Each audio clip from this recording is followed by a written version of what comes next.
Andrew is in Little Rock. Andrew, your question for John Maxwell. Hey, Dave and John. Just wanted to say how grateful I am to be speaking with both of you today. It's a true honor. I'm the CEO of a group of manufacturing companies in Arkansas. We'll do about $6.5 to $7 million in revenue this year with 34 team members. And my question is this: how do I unify a diverse, multi-tiered leadership team around new ideas with total ownership and an open-minded attitude? Wow, that's a great question. What is? Let me tell you a mistake I made when I was a young leader. And I would go to, I would listen to a podcast like this, or I would go to a conference by myself.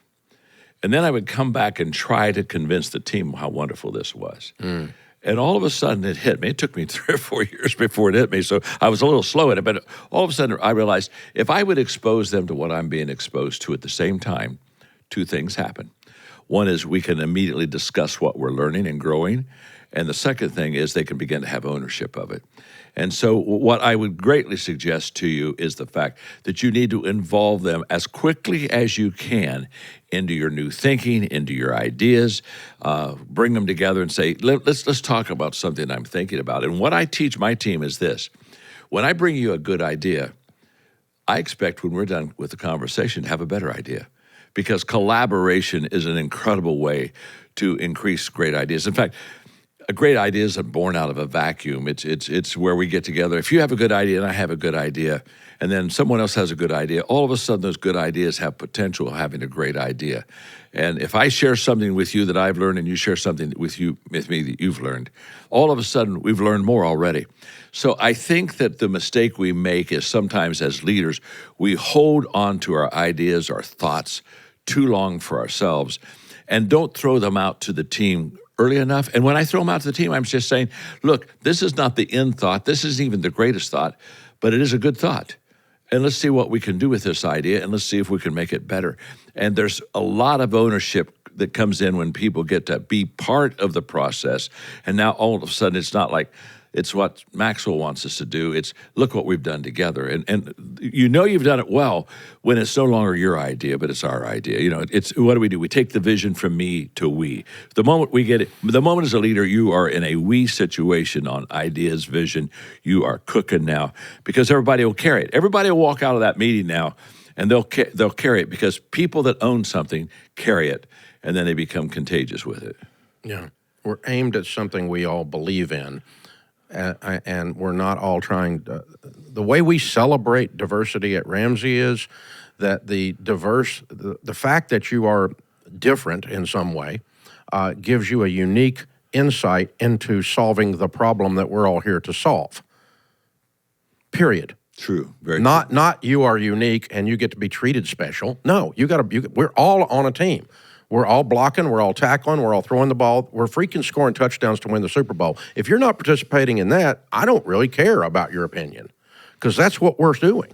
This is who we are. This is who we are. And so that's why we love people. I mean, John, we've hired people from everywhere. I mean, I even hired a Florida fan. That's hard for a Tennessee boy. And I walked through here the other day, and I saw an Alabama come on. guy in here. I can't believe it, man. I got everything. That shows you're expanding. No, that you wouldn't have done that 10 years ago.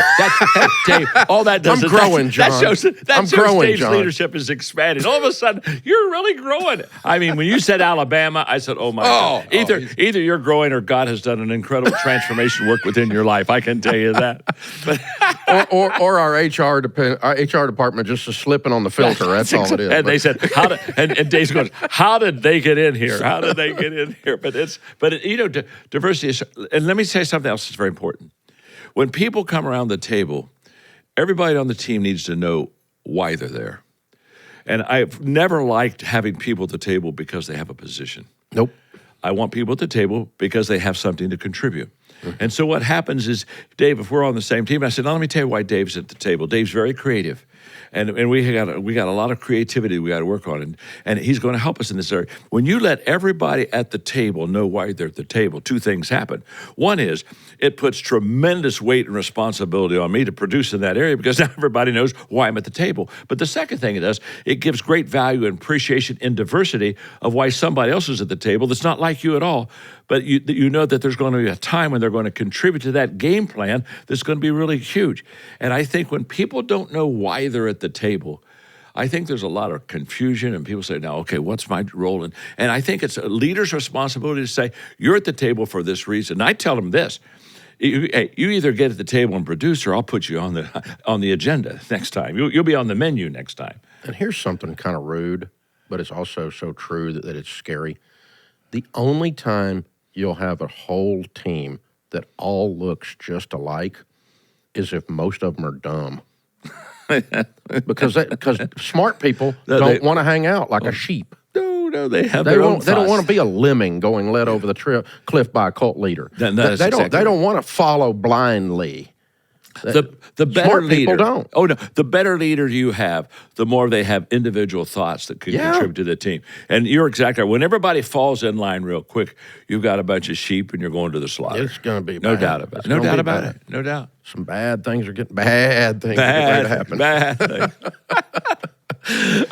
John Maxwell is with us today. This is the EntreLeadership Podcast.